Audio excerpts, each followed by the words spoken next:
Between my classes, I usually head to the Zanel Library, which has 4 stories that contain a variety of resources to help students along their path to success. With friendly faces on every floor to aid students in whatever you may need to obtain your academic achievements. Just before I walk in, though, I usually always spot a few friends right outside in the Cardinal Commons. This is the newest study destination on campus, renovated in 2017. The comfort and openness of the Commons makes it a popular location for students to study and work with classmates, but also just to relax and enjoy each other's company.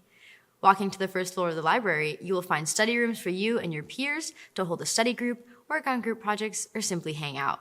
There are laptops here for all students to use and a computer lab with individual workstations. On this floor, you will also find the Information Technology Support Center, where you can find help with getting your Xbox connected to Wi-Fi, installing free software available to SVSU students, or logging into your SVSU account.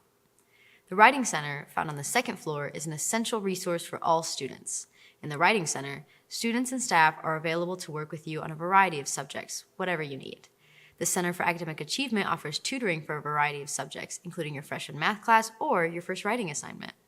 There's often a stigma placed on students that utilize this tutoring center, but the average GPA for students that swipe into this tutoring center is a performance better than the average student, and that is because they are getting the help available to them. This tutoring is included in your tuition, so you can use it as much as you want and as often as it's needed. The third floor of the library tends to be quieter for individual studying, but also has room for group studying as well.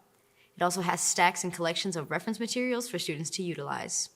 The fourth floor of the library is commonly known to students as the quiet floor, or as I call it, the nap floor. This floor is the quietest of them all, and for that reason, I like to come here between my classes for a quick 30-minute power nap to prepare me for the rest of the day. Also on this floor is a Roberta Allen reading room. Small-scale events like poetry reading are held in this room. It is also where you can find the most breathtaking view of campus.